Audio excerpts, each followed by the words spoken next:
In real estate, the phrase is what? Location, location, location. But for all of us that are in the collectibles, whether it's sports cards, comic books, you name it, it comes down to what? Quality, quality, quality. This year, and we're many months into 2025, we've only had 66 certified Morgans on the air a couple of times. It's because they just are special. Well, tonight, it's the first O mint in 6. And boy, does it have a story. So the story of New Orleans and the Morgan dollar is actually a very unique story, and I'm going to start there. So the New Orleans mint, the only Southern mint, was brought on board because we had an East Coast mint, Philadelphia, a San Francisco mint, West Coast, right? We had both covered, but as we started moving west, the port of entry was New Orleans. It was easier to boat there than boat all the way around South America. The Panama Canal wasn't built yet, etc., right? So we boat there, and then we take the wagon trains across the plains, over the Rockies, and there we go, the West Coast. So it made logical sense to open up a mint to help that process. So New Orleans was open. But in the early 1860s, the mint closed. The Civil War broke out, right? So you have the crazy story of the state of Louisiana taking the mint over, and then the Confederacy taking the mint over, and the U.S. mint closed it already. So in 1879, year 2 in the Morgan program, knowing that we needed silver pushing through the upper Midwest, they reopened New Orleans. They made 26 coins between 1879 and 1904. And then they formally closed their doors for good in 1909. That was due to Denver opening up in 06.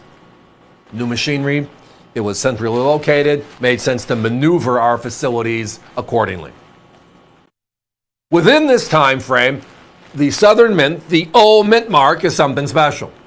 And they're known as the holdover or leftover mint, which means a lot of the equipment they used were handed over from Philadelphia, Carson City, and or San Francisco.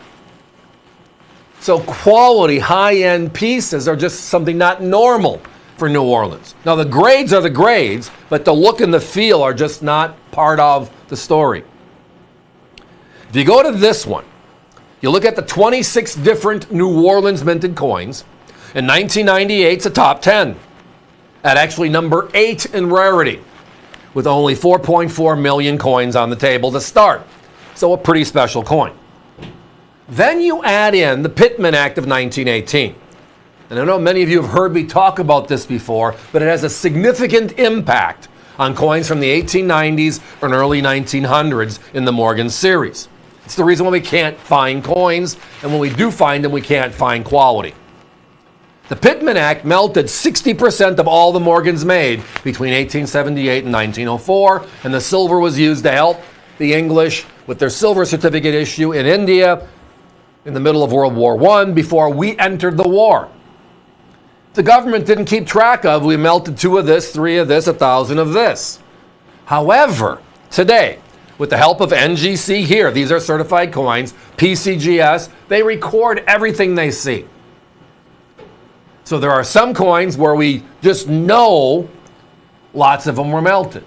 This is one of them, case in point. If you go back into the 1880s, 83, 84, 85, love those coins, they're beautiful. NGC is certified between 200 to 350,000 coins each.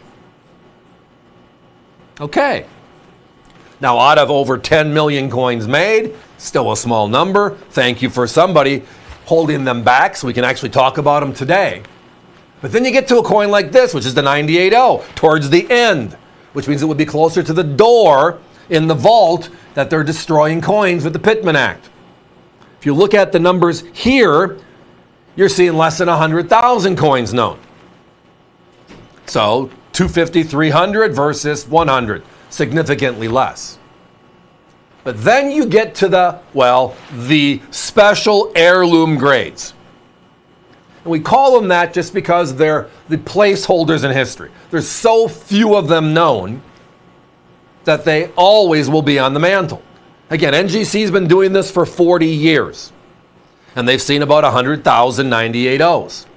In that time frame, only 3,052 of them made 66 or 67. The finest known specimens to this day.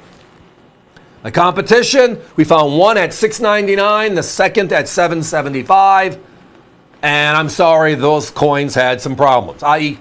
eye appeal problems. The few coins we have are blast white beauties like you're seeing on your screen. Gorgeous, gorgeous, gorgeous. And look at our price. We're under $5. That is outright crazy for this special coin. Outright crazy. Now, another comparison to look at here is, as well, in 2021, we celebrated the 100th anniversary of the Morgan dollar, right? The last one being struck in 1921. So 100 years later, in 2021, we bring back the modern Morgan craze. First day, May 24th, they launched New Orleans, and they make 175,000 coins, and it sells out almost instantly, right? Today, if you go to NGC, you're going to find about 30,000 of those 175,000 hit the quality mark with a 70 grade. 30,000 coins. My competition sells that coin for the price I'm selling you an original 98.0 and a 66 holder. There's 30,000 of that coin and 3,000 of this one, and they're the same price. Guys, give me a 30-second clock, please. If it's in your shopping cart, everybody, push it through and lock it down. Lots of activity on the phones, but it's been a crazy night all night. Thank you all for that. We're going to always do our best, whether it's a more common coin with a great price or, like right now, a crazy rarity. One of those special placeholders in history coins. And of course, it's done the AVC way. Look at that price. Hundreds under that of my competition. The rarity is the same, the price right here.